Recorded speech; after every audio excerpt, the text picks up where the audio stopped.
નમસ્કાર વિદ્યાર્થીઓ, જ્ઞાનપથ શૈક્ષણિક સંકુલ મોરબી, ધોરણ 11 કોમર્સ અને આપણે વિષય છે એસપી એન્ડ સીસી. એમાં આપણે વિભાગ 1 એટલે કે સીસી વિભાગમાં પ્રકરણ નંબર 4 વાણિજ્યક પત્રનું સ્વરૂપ. આગળના પ્રકરણમાં આપણે કાયમી ભાગ ભણી ગયા. કયો ભાગ? તો કે કાયમી ભાગ. આજે આપણે ભણવાનું છે પ્રસંગોપાત ભાગ, કે અમુક મુદ્દા માટે જ અમુક ભાગને આવરી લેવાતો. તો આપણા પાઠ્યપુસ્તકમાં પણ આપણને એનો નમૂનો આપેલો. એટલે દરેક વિદ્યાર્થી અભ્યાસક્રમની સાથે સાથે પાઠ્યપુસ્તક રાખતા જશે અને પેન્સિલ સાથે રાખશે, જેથી જરૂર જણાય તો આપણે અંડરલાઈન મહત્વના મુદ્દા પર કરી શકીએ. પ્રસંગોપાત. હવે કાયમી ભાગમાં તમે જોયું કે શું આવે છે? તો કે શીર્ષક. બીજું શું આવે છે? તારીખ. પછી શું આવે છે? પત્ર મેળવનારનું સરનામું એટલે આંતરિક સરનામું. પછી શું આવે? સંબોધન. પત્રનો મુખ્ય ભાગ. શુભેચ્છા દર્શક. સમાપન અને સહી. આ કાયમી ભાગના મુદ્દાઓ. હવે જો બોર્ડમાં તમને લખેલા દરેક મુદ્દાઓમાં કયો મુદ્દો એવો છે કે તમે નહીં લખો પત્રમાં તો ચાલે છે? શું પત્ર લખનારનું સરનામું નહીં લખીએ તો ચાલશે? ના, લખવું પડે. તારીખ. પત્ર કઈ તારીખે લખાણો છે એ નહીં લખીએ તો ચાલે? તો તારીખ જરૂરી છે પુરાવા માટે. આંતરિક સરનામું એટલે પત્ર મેળવનારનું સરનામું. તો પત્ર કોને મળવો જોઈએ એ લખવું પડે. સંબોધન આપવું જોઈએ. પત્રમાં શું કામ આપણે પત્ર લખી છીએ એ મુદ્દાને આવરી લેવું જોઈએ. સમાપન અને સહી. આમાંથી એક પણ મુદ્દો એવો નથી કે જે નહીં લખીએ તો એ મુદ્દા ચાલે છે. હવે આપણે આજે ભણવાનું છે પ્રસંગોપાત ભાગ. એટલે કે કાયમી ભાગ તો ખરું જ. જોતા જઈએ આપણે. શીર્ષક,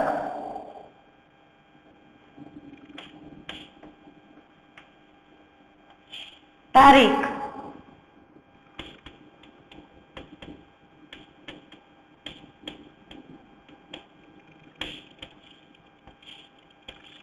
આંતરિક સરનામું,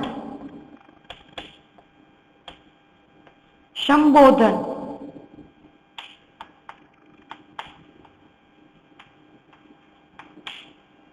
પત્રનો મુખ્ય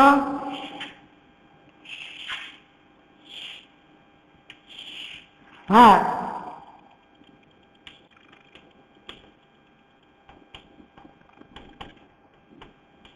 શુભેચ્છા દર્શક, સમાપન, સહી. આપણા આટલા મુદ્દાને જોયા.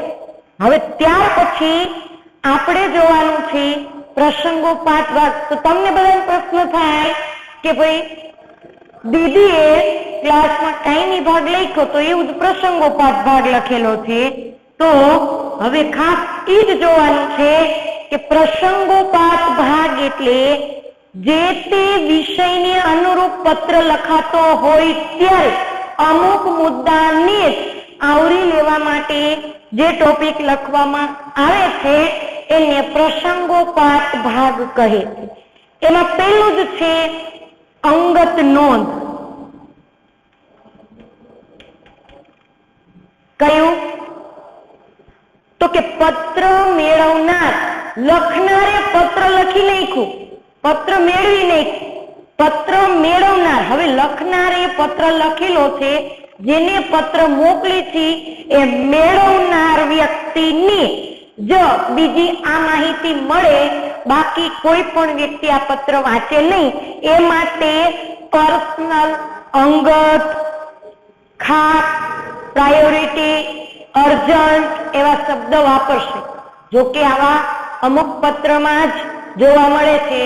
જનરલી વેપારની ઓફિશિયલી ભાષામાં આ મુદ્દાને જુજ જ આવરી લેવાય છે. અગ્રિમતા, ખાનગી, મહત્વનું એવો શબ્દ વાપરે જેથી વાંચનારને ખ્યાલ આવે કે આ પત્ર આપણા માટે ખાસ છે.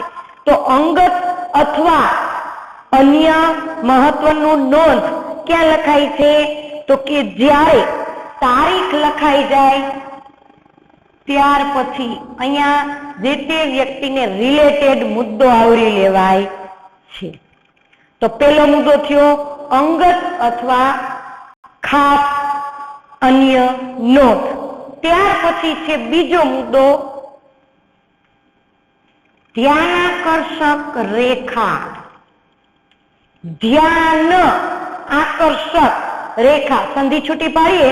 ધ્યાનાકર્ષક એટલે જે વ્યક્તિને પત્ર લખાયો છે, જેને પત્ર વાંચવાનો છે, એમાં પણ જે વ્યક્તિ ખાસ છે એનું ધ્યાન દોરવા માટે જ પત્ર લખાતો હોય તો એના નામથી જ લખવામાં આવે છે કે ધારો કે શ્રી જે કે શાહના ધ્યાનાર્થે, એટલે કે પત્ર જે કે શાહના ધ્યાનમાં આવે એ મુદ્દાને અહીંયા આવરી લીધો છે.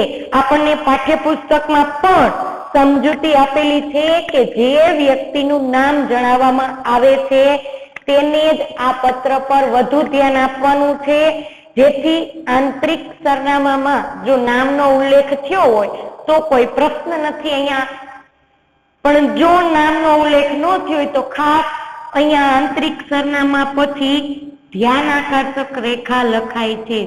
શ્રી ખાલી જગ્યાના ધ્યાનાર્થે, એટલે અહીંયા નામ લખવાનું. આને કહેવાય ધ્યાનાકર્ષક રેખા. પત્રમાં ખાસ વ્યક્તિને, સંસ્થાને સંબોધન લખાતું હોય ત્યારે. ત્યાર પછી છે વિષય સૂચક રેખા. હા, આ બાબત દરેક પત્રમાં જરૂરી છે. વિષય સૂચક રેખા દરેક પત્રમાં લખાવી જોઈએ.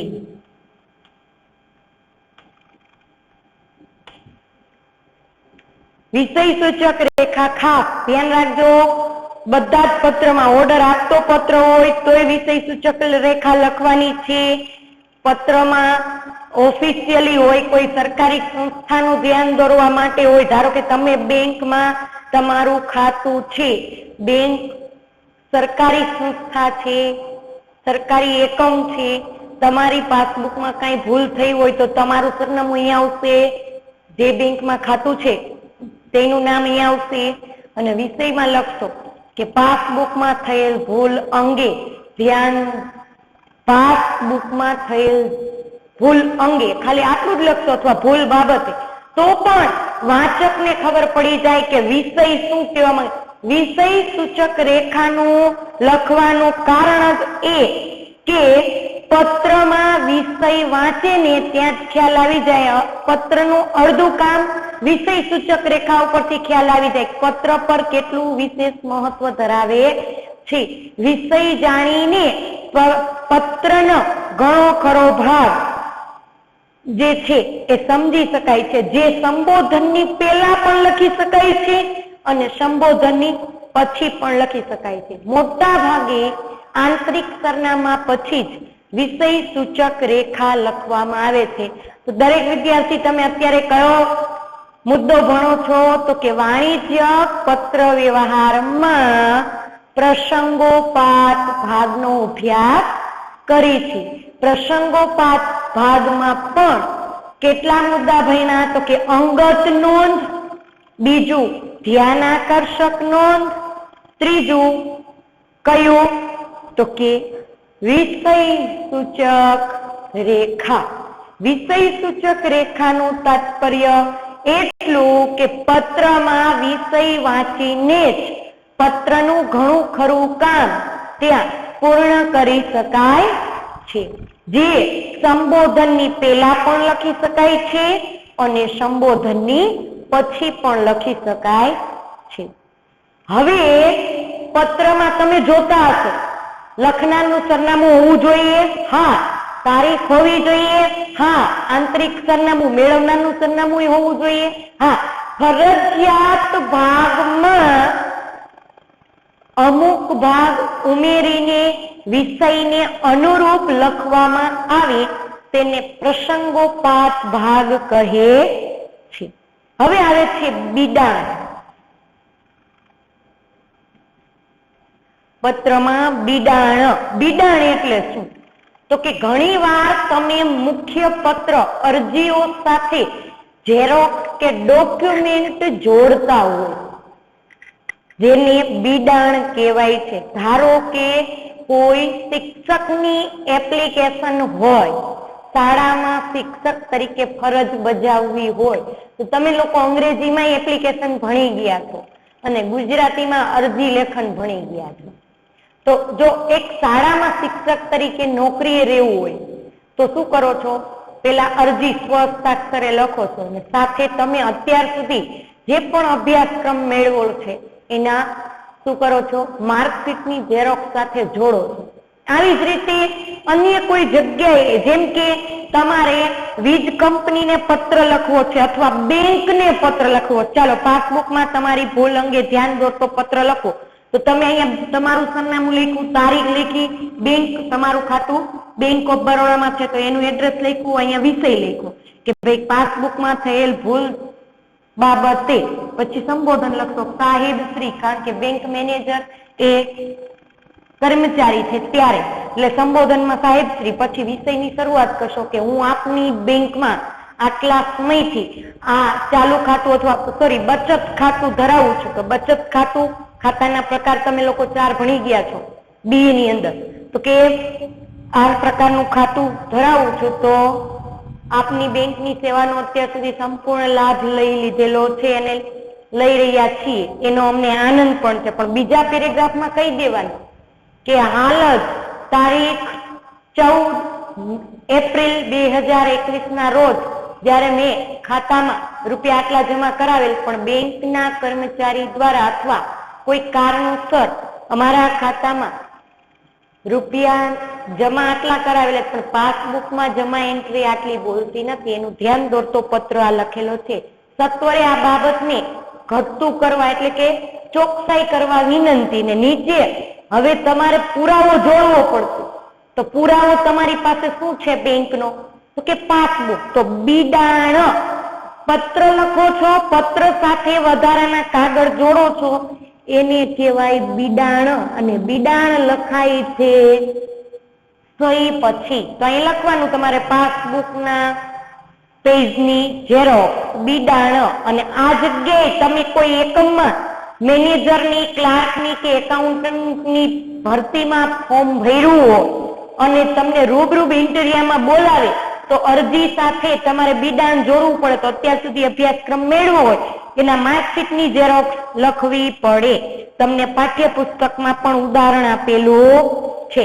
ત્યાર પછી છે કાર્બન કોપી.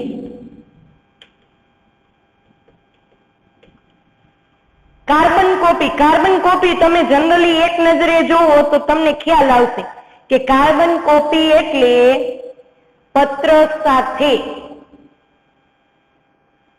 આવો ને આવો પત્ર બીજા અન્ય કઈ સંસ્થાને મોકલેલો છે.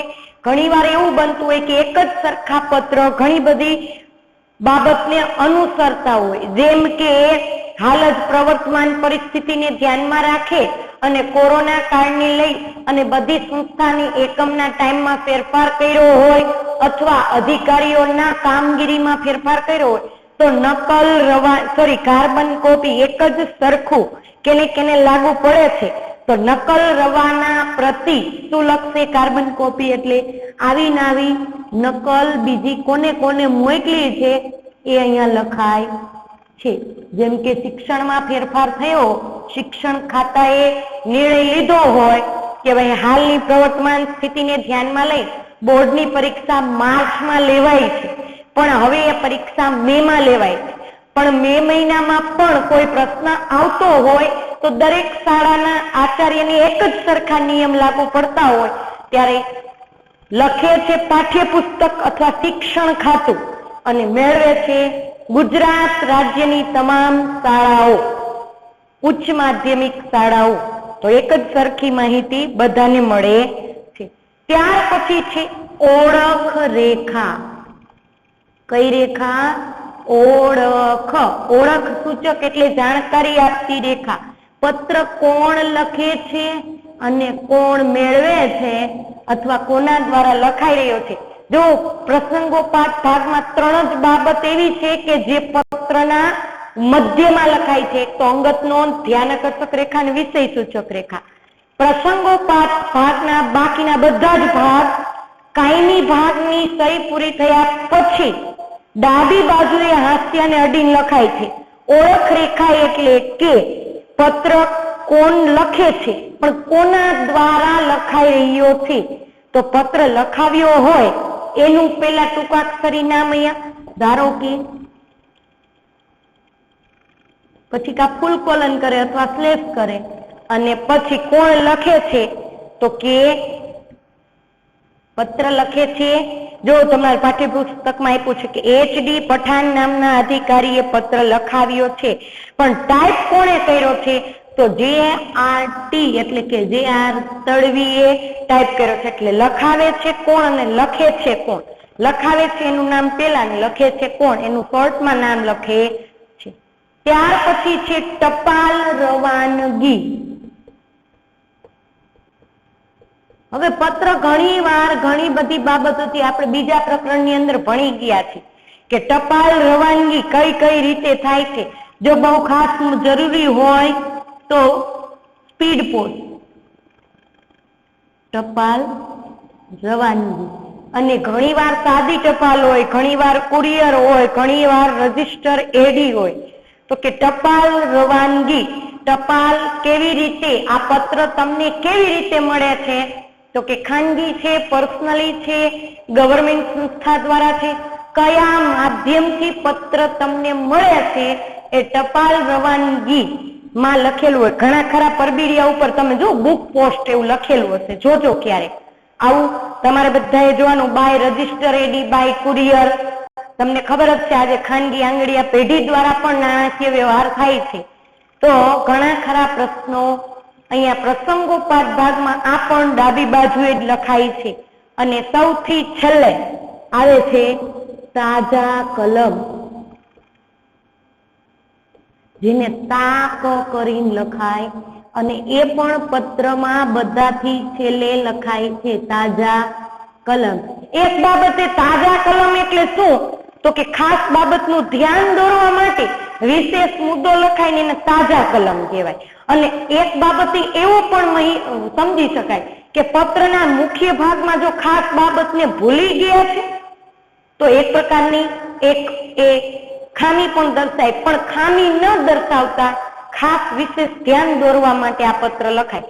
પત્રના મુખ્ય ભાગમાં કોઈ મુદ્દો લખવાનો રહી ગયો અને પત્રમાં સહી પણ થઈ ગઈ, હવે પત્ર ફરીવાર ટાઈપ કરવો, એવો સમય બરબાદ કરવો, એના કરતા છેલ્લે સહી પછી તા કરીને એક મુદ્દો લખાય, એને કહેવાય તાજા કલમ.